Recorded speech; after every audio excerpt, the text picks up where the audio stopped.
Le Japon fait face à une infection rare et dangereuse qui se propage à un rythme record. Le Japon se retrouve avec une flambée d'infections bactériennes sévères. Et devinez quoi? Le relâchement des mesures d'hygiène après la pandémie du coco contribuerait à leur propagation. Sérieusement, c'est l'excuse qu'on nous sort, on nous prend pour des pigeons. Dans les labos, certains font joujou avec des bactéries et des virus comme si c'était leur bac à sable personnel. Et c'est sur le dos des gens ordinaires qu'on rejette la responsabilité quand ça leur échappe. C'est du grand n'importe quoi. On manipule le vivant, on trifouille dans le code génétique comme si on était dans un jeu vidéo. Et quand les choses partent en vrille, hop, on trouve un bouc émissaire, les citoyens eux-mêmes.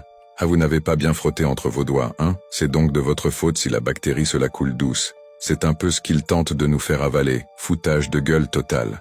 C'est toujours pareil, on se retrouve face à une crise, et les petites gens, ceux qui se lèvent tous les matins pour aller bosser, qui vivent déjà sur le fil du rasoir, sont pointés du doigt. Vous auriez dû faire ci, vous auriez dû faire ça. Mais les contrôles sur ces expériences de Frankenstein, on en parle. Les mesures d'hygiène, ok, c'est essentiel.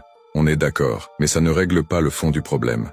C'est juste une rustine sur une jambe de bois. Le vrai souci, c'est cette obsession de pousser la science à ses limites, sans penser une seconde aux conséquences, sans se demander si, juste parce que on peut le faire, on devrait vraiment le faire. Les véritables dangers, ils viennent de ces laboratoires qui jouent avec le feu sans la moindre idée de comment éteindre l'incendie quand il se déclare. Et c'est toujours sur nous que ça retombe.